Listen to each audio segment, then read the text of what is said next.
सब की शुरुआत से पहले दोनों मुट्ठी बंद करके हाथ ऊपर ले जाके मेरे साथ 3 बार भारत माता की जय बोलो। भारत माता की जय। भारत माता की जय। भारत माता की जय। हमारा सौभाग्य है कि हम सब लोग यहाँ जमा हुए हैं। आज़ादी की 75वीं सालगिरह जिसको भारत सरकार ने आज़ादी का अमृत महोत्सव मनाने का फैसला किया है और इस शुभ अवसर पे पूरे भारतीय विद्यापीठ की तरफ से मैं आप सब लोगों को आज़ादी की 75वीं सालगिरह की शुभकामनाएं दूँ। साथियों, किसी देश के इतिहास में इससे ज़्यादा यादगार और इससे ज़्यादा सौभाग्यशाली मौका नहीं आ सकता और इसीलिए मैं कहता हूँ कि यादगार हैं ये लम्हे, आओ इसका सम्मान करें। यादगार हैं ये लम्हे, आओ इनका सम्मान करें। कुछ हम कहें तुम सुनो, कुछ तुम कहो हम सुने। यादगार हैं ये लम्हे, आओ इसका सम्मान करें। कुछ हम कहें तुम सुनो, कुछ तुम कहो हम सुने। मुझे तो कुछ भी नहीं है याद, तुम ही दो मशवरा, कहाँ से फसाना शुरू करें और कहाँ तमाम करें। इससे पहले कि आगे कोई बात की जाए, 1857 से लेकर और 1947 तक 90 साल इस देश की आज़ादी के लिए जिन स्वतंत्रता सेनानियों ने अपने प्राण की बलिदान दिया, अपने खून का एक एक कतरा इस देश के लिए निछावर किया और उसके बाद से भी आज तक जहाँ कहीं भी देश पे ज़रूरत पड़ी, चाहे 61 में पड़ी हो, 65 में पड़ी हो, 71 में पड़ी हो या उसके बाद करगिल वार में पड़ी हो, देश के फौजियों ने जिस तरह सीमाओं की रक्षा की, जिसकी वजह से हम और हमारे बच्चे सुकून से अपने देश में रहते हैं, उनके सम्मान में जोरदार तालियां।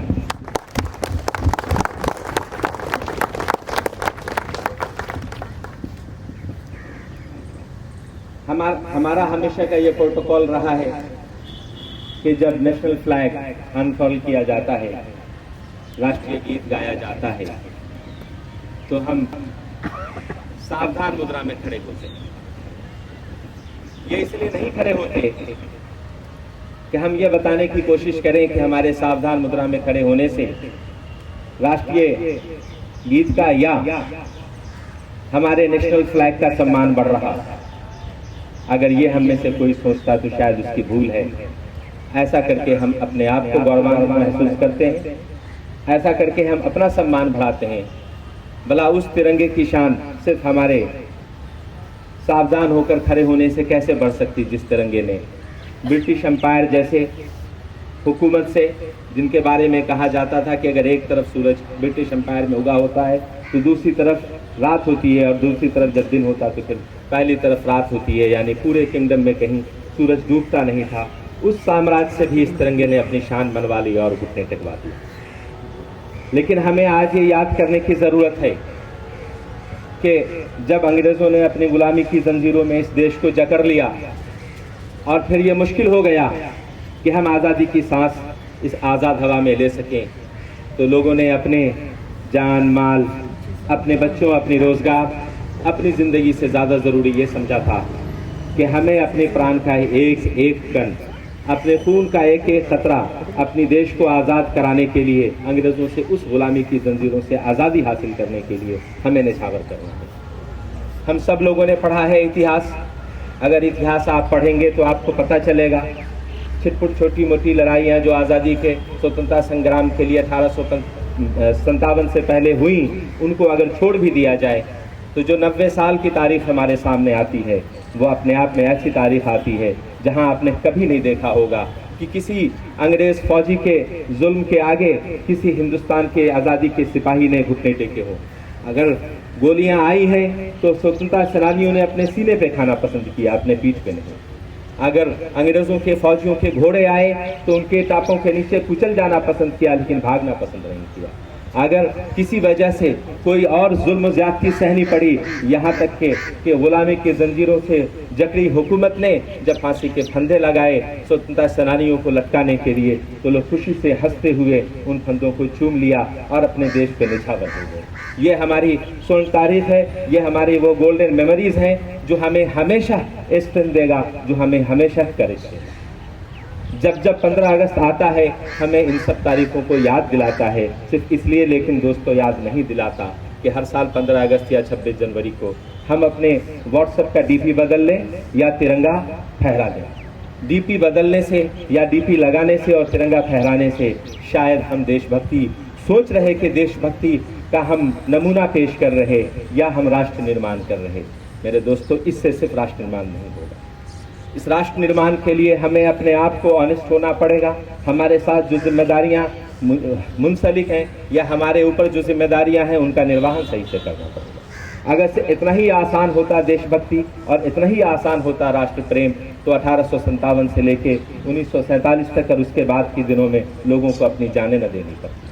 ये ठीक है, हमें डीपी भी बदलना चाहिए, तिरंगा भी लगाना चाहिए, ये ज़रूरी है, लेकिन उसके साथ साथ हमें ये भी देखना चाहिए कि जब 1857 में स्वतंत्रता की लड़ाई शुरू हुई तो उस वक्त की चुनौतियां और थीं और आज की चुनौतियां और हैं।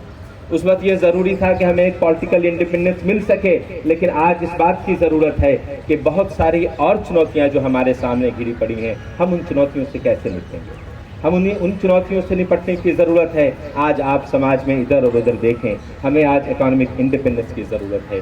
हमें आज पॉलिटिकल इंडिपेंडेंस तो हासिल करके हमारे स्वतंत्रता सेनानियों ने हमें दिया और एक खूबसूरत हिंदुस्तान हमारे हाथ में सौंपा, लेकिन अगर हम उस खूबसूरत हिंदुस्तान को संभाल के नहीं रखेंगे और आज आने वाली चुनौतियों का सामना नहीं करेंगे तो अगली नस्ल हमें माफ़ नहीं करेगी। और इसलिए मैं कहता हूं कि इंटरनेशनल लेवल पे अगर हमें सर उठा के गौरवान्वित होकर चलना है तो हमारे पास बहुत सारी चुनौतियां हैं। हमारे पास इकोनॉमिक इंडिपेंडेंस का इशू है, हमारे पास जेंडर इंडिपेंडेंस का इशू है।